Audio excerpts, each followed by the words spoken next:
Assalamualaikum warahmatullahi wabarakatuh. Alhamdulillah wassalatu wassalamu ala asyrafil khalqillah Sayyidina wa maulana Muhammad ibn Abdillah wa ala alihi wa ashabihi wa man tabi'ahu wa nasarahu wa wala wa la hawla wa la quwata illa billah, amma ba'd. Hadirin saudara-saudara jemaah Majlis Ta'lim Musholla Sa'adatil Muta'alimin yang saya muliakan, khususnya pimpinan Al-Mukarram Bapak Muti dan juga para pengurus serta para tokoh masyarakat, para hujjaj dan remaja sekalian. Syukur alhamdulillah malam hari ini dengan kesehatan, dengan kesempatan dan dengan kekuatan yang Allah berikan kepada kita bisa kumpul kembali untuk mengisi waktu kita dengan yang terbaik. Antara maghrib dan isya kita isi dengan pengajian. Mudah-mudahan Allah Subhanahu wa taala membalas kehadiran kita dengan balasan pahala yang sebesar-besarnya. Semoga Allah ampuni dosa-dosa kita dan semoga dibukakan pintu ilmu yang seluas-luasnya. Amin ya rabbal alamin. Hadirin, bahasan yang lalu telah selesai, yaitu masalah berwudu, ya, panjang lebar sudah diterangkan. Maka malam hari ini judul baru, ya, yaitu judulnya Babu Fadlil Azan. Bab ini menerangkan tentang keutamaan azan. Biasanya begitu, memang habis wudu sembahyang udah kan begitu. Nah, sebelum sembahyang disunatkan azan, walaupun dia sembahyang sendirian, walaupun ya, apalagi memang sembahyang berjamaah, maka ada sunat sembahyang sebelum sholat, ada sunat sembahyang di dalam sholat, bahkan ada sunat sembahyang setelah sholat, ya. Nah, ini yang sebelum sholat diantaranya azan dan qomat begitu. Dia sunat hukumnya. Kalau nggak pakai azan, nggak pakai qomat, jadi juga itu. Iya. Karena emang yang namanya sunat pelengkap dia. Ya cuman aturan pahlenya ada tambahannya, ya jadi hilang tambahannya itu. Jadi yang sunat-sunat ada di dalam sembahyang, ada di luar sholat, dan ada di setelah sholat, ya. Nah, ini azan, yaitu sebelum sholat. Azan itu kan tujuannya diantaranya untuk memberitahu, ya, bahwa waktu sudah masuk. Jadi waktu sudah masuk ditandai dengan azan. Kemudian juga, ya, azan ini di samping memang disunatkan untuk melaksanakan sholat, ada juga tuh azan disunatkan buat yang lain. Di antaranya ketika ada bayi baru lahir, mungkin anak kita atau siapalah, ya, itu memang disunatkan ketika di baru lahir, yaitu diazanin di kuping kanan, dikomatin di kuping kiri, ya. Bahkan di kita udah biasa tuh kalau orang meninggal dunia, ya sebelum diuruk azanin dulu saudara-saudara, ya begitu, ya. Jadi itulah azan. Bahkan disunatkan ketika ada angin kencang, ya, juga disuruh azanin. Ada kebakaran juga demikian, ya. Jadi azan ini banyaklah manfaatnya, walaupun yang sering kita pakai adalah untuk sholat, ya. Jadi tanda waktu udah masuk, maka disunatkan mengumandangkan azan. Nah, saudara-saudara, ada beberapa hadis tentang azan. Yang pertama, hadis dari An Abi Hurairah radhiyallahu an. Anna Rasulullah sallallahu alaihi wasallam qala, bahwasanya Nabi bersabda, "Lau ya'lamun nasu ma fin nida." Seandainya orang mengetahui pahala besar pada azan, was-saffil awal. Seandainya mereka tahu pahala besar pada saf pertama. Ini Nabi berbicara ada beberapa masalah begitu. Cuman isinya ini bahwa ini perbuatan pahalanya besar. Di antaranya yaitu azan. Jadi seandainya orang tahu itu apa yang ada di dalam pahala azan, bahwa pahalanya begitu besar. Wasoffil awal, apa yang ada di dalam pahala saf pertama katanya. Sumalam yajidu, kemudian mereka nggak bisa mendapatkan kecuali dengan diundi begitu. Karena saking berebut, entar jadi ribut lagi nih. Nah sekarang jalan tengahnya dikocok. Kalau dikocok kan nggak ada semacam ya doyong sini doyong sono. Kalau dikocok kan nggak ada kita mengutamakan si fulan mengalahkan si fulan. Kalau dikocok ya masing-masing. Ya yang keluar itu berarti masing-masing nasibnya. Masing-masing nasibnya. Kalau emang baik ya dia yang keluar, kalau enggak ya apa boleh buat. Jangan dimarahin yang tukang ngocok begitu. Nah, itulah ngocok itu tujuannya supaya ada semacam keadilan begitu. Nah ini seandainya orang tahu begitu besar pahala azan, begitu besar pahala saf pertama, mereka nggak bisa dapat nih untuk azan, mereka nggak bisa dapat nih untuk berada di saf pertama kecuali pakai dikocok alias diundi. Kata mereka udah biarin diundi begitu. Ini yang dikatakan illa ayastahimu ali, kecuali mereka dapetin melalui cara diundi. Lastahamu ali, niscaya mereka pun lakonin, mereka pun laksanakan yaitu pengundian. Ya, jadi biar semuanya merasa diperlakukan dengan adil, udah dikocok aja. Yang keluar dialah yang dapat, yang melaksanakan azan dan yang dapat di saf pertama. Jadi ini menunjukkan bahwa azan itu saudara-saudara pahalanya begitu tinggi. Karena apa itu? Ngajakin orang benar. Ngajakin orang sembahyang. Itu seperti hayya 'alas shalah begitu kan. Mari kita sembahyang. Jadi dia ngajakin orang. Seandainya yang ngajakin itu diterima ajakannya 20 orang, didapat pahala seharga 20 orang sembahyang. Paling banyak dia. Di sembahyang lain, yang datang ngikutin ajakannya lain lagi. Ya. Maka nanti ada tuh diceritakan oleh Nabi bahwa di hari kiamat nanti orang yang azan lehernya panjang-panjang. Bukan kayak soang begitu. Ini kata ulama hanya kiasan. Jadi saking pahalanya itu bertumpuk-tumpuk, ya tinggi banget, nggak mungkin dilihat dengan begitu aja. Jadi perlu dingke kata orang Betawi kan begitu. Lehernya perlu keatasin sedikit. Saking gedenya tuh pahala yang azan katanya. Maka di sini dikatakan di dalam hadis ini seandainya nggak didapat untuk mengumandangkan azan kecuali melalui diundi, niscaya mereka mau diundi. Kemudian ada lagi nih yang ketiga nih. Jadi tadi pahala azan begitu besar. Kedua pahala saf pertama. Ini saf pertama istilahnya kan berarti dia segera berbuat baik. Enggak lelet, enggak entar-entar begitu.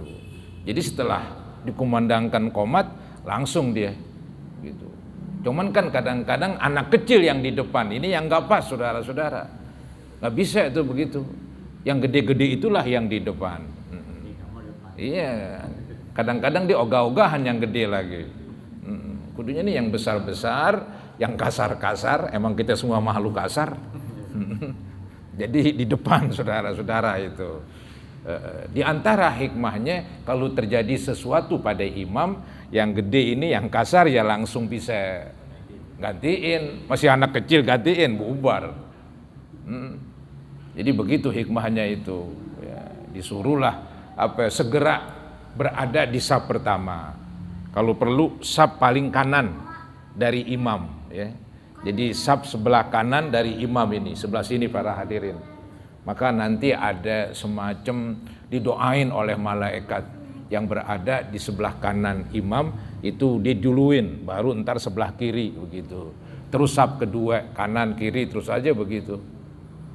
Maka untuk mengisi saf juga begitu, ya kan posisi imam selalu di tengah-tengah makmum. Jadi kalau ada yang ngisi sebelah kanan, jangan kanan semua, yang kiri kosong, jomplang, kanan kiri, kanan kiri, kanan kiri begitu. Emang begitu caranya sehingga dilihat pun cakep, ada keseimbangan di situ, ya itu saf. Pokoknya saf yang paling bagus bagi laki-laki yang di depan. Saf yang paling jelek paling belakang. Lain lagi perempuan. Perempuan yang paling bagus, yang paling belakang. Kan begini ya urutannya nih. Di dalam kitab fikih ini kalau nggak salah ya. Jadi pertama saf yang kasar-kasar dulu begitu. Ya, laki-laki semuanya. Baru setelah itu ya kayaknya sih kan nggak ada inian nih, nggak ada setelah laki-laki ada orang yang punya 2 alat itu. Banci lah, tapi kan nggak ada lah. Kita buang dah istilahnya kan, habis laki-laki baru anak-anak. Ya, anak laki-laki sudah tentu. Jadi setelah orang-orang dewasa di depan ini baru anak-anak begitu. Setelah anak-anak perempuan. Nah, perempuan yang dekat paling depan dia kan dekat sama laki. Perempuan paling depan dekat dengan laki. Nah, perempuan yang paling belakang sekali, paling jauh itu yang paling bagus itu. Ya, mungkin supaya nggak nyetrum kali itu bagaimana itu, apa kosret apa bagaimana ya. Jadi perempuan yang paling bagus adalah saf paling belakang, laki-laki yang paling bagus adalah saf yang paling depan. Itu masalah saf saudara-saudara ya. Kemudian tadi dibilang tuh kan, kalau orang tahu pahala saf yang paling depan begitu besar, niscaya mereka akan datang buru-buru ke depan. Seandainya nggak bisa pada berebut, udah kalau perlu dikocok nasibnya, dikocok bagiannya. Ya. Niscaya mereka lakukan itu. Nah kemudian yang ketiga ini, walau ya'lamuna ma fit tahjir. Seandainya mereka mengetahui pahala dari bergegas untuk sembahyang, segera untuk sholat begitu. Lastabaku ilai, niscaya mereka akan berlomba-lomba. Jadi ini ada kalimat at-tahjir, yaitu artinya bergegas untuk datang melaksanakan sholat. Ya lebih-lebih hari Jumat, tuh lebih hebat lagi dia. Maka yang datang gelombang bagian pertama, pahalanya seperti pahala berkorban dengan onta. Gede banget itu. Ya. Kemudian gelombang kedua dengan sapi pahalanya. Ya. Gelombang ketiga dengan kambing. Gelombang keempat ayam. Gelombang kelima telur ayam. Gelombang keenam habis sudah. Ditandain tuh gelombang terakhir imam sudah naik. Walaupun belum berkhutbah. Ketika khotib naik, mengucapin assalamualaikum, dijawab waalaikumsalam, ya. Maka ini saudara-saudara siapa ini tadi ketika si imamnya udah naik ya, maka ada orang baru datang walaupun imam belum mulai khutbah, belum mulai alhamdulillah, lagi duduk. Berarti kalau imam lagi duduk, khotib lagi duduk, ada yang lagi azan, ya. Azan keberapa itu? Azan kedua. Nah ada yang baru datang, ini yang repot. Ini yang repot, nggak ditulis dia.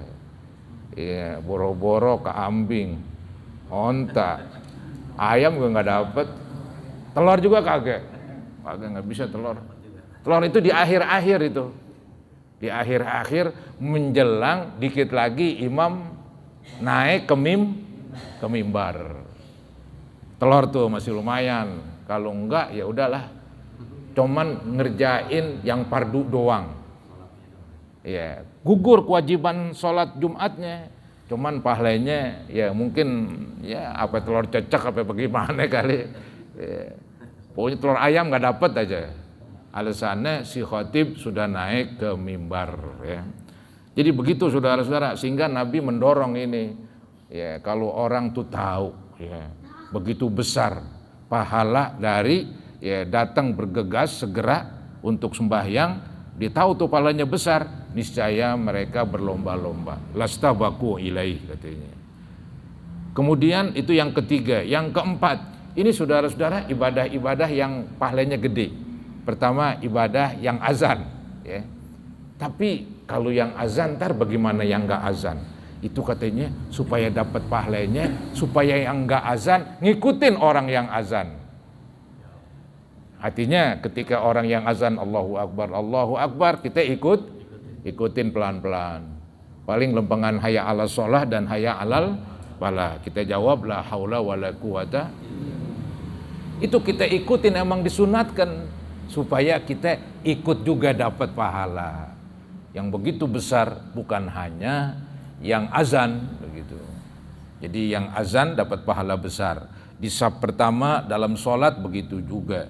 Kemudian yang ketiga yang segera datang untuk melaksanakan sholat ya. Nah yang keempat ini walau ya'lamuna ma fil atamah was subhi, seandainya orang mengetahui pahala besar di dalam sembahyang isya berjamaah dan was subhi dan subuh berjamaah la atau huma walau habwan, niscaya mereka akan mendatangi sholat subuh berjamaah dan isya berjamaah walaupun dengan berangkang. Walaupun berangkang datang juga dah. Karena gede banget tuh pahalanya. Ya. Karena emang sembahyang isya, sembahyang subuh ini bagi orang munafik zaman dulu paling berat ini. Emang kenapa beratnya? Kalau isya waktu makan, bawaan ini perut udah mau lapar aja. Ya, jadi jamaah antar dulu dah gimana kayak kan begitu. Waktu sembahyang subuh ya tahu sendiri, lagi tidur. Ini berat ini, maka pahalanya besar itu. Sehingga ada hadis juga tuh mengatakan seandainya orang sembahyang isya berjamaah, pahalanya seperti menghidupkan setengah malam. Ya, man shallal isya fi jama'atin faka'annama qama nisfal lail. Siapa-siapa yang sembahyang isya berjamaah, pahalanya seperti menghidupkan setengah malam dengan tahajud. Wa man shalla subha fi jama'atin, siapa-siapa yang sembahyang subuh berjamaah, faka'annama qama laila kullah, seakan-akan pahalanya satu malam suntuk dia sembahyang tahajud. Nah ini ditambahin lagi nih, kalau orang tahu begitu besar pahala sembahyang isya berjamaah, subuh berjamaah, dia tahu itu. Dilihat begitu jedok, pokoknya didatang walaupun berangkang katanya. Bukan main para hadirin ini. Inilah Nabi sayang sama umatnya. Dia pengen tuh umatnya dapat pahala gede-gede. Bukan sekedar masuk surga doang, ya. Bukan sekedar masuk surga doang. Nabi inginkan nih umatnya biar dapat surga yang paling bagus dibandingkan umat-umat yang lain. Ya nanti di sorga ada umat Nabi Musa, umat Nabi Isa, umat Nabi Ibrahim, umat Nabi Nuh, dan seterusnya. Ada itu. Tapi umat Nabi Muhammad paling banyak. 2/3 isi sorga itu umat Nabi Muhammad. Dan Nabi mengharapkan ini biar umatnya yang paling bagus dari sorga itu. Maka ditonjolin itu, nih kok kasih nih caranya nih tempat-tempat untuk kita banyak dapat pahala ketika berbuat ya. Ada yang namanya sembahyang di Masjidil Haram ya. Itu pahalanya sekian ratus ribu gitu. Tujuannya ke sana supaya umatnya ini mendapat pahala banyak banget begitu. Biar nanti di sorga paling bagus. Jadi itulah Nabi berusaha. Beliau enggak pelit, beliau pengen umatnya maju. Ya, umatnya hebat dibandingkan umat-umat yang lain. Jadi saudara-saudara, di sini sih sebetulnya yang fokus kita tentang azan. Tapi karena hadisnya itu melebar itu. Ya, menerangkan tentang azan, menerangkan tentang saf pertama, menerangkan tentang datang segera untuk sholat berjamaah, dan menerangkan tentang sembahyang isya berjamaah dan sembahyang subuh berjamaah. Itu beberapa masalah itu. Ya. Hadis riwayat Bukhari Muslim.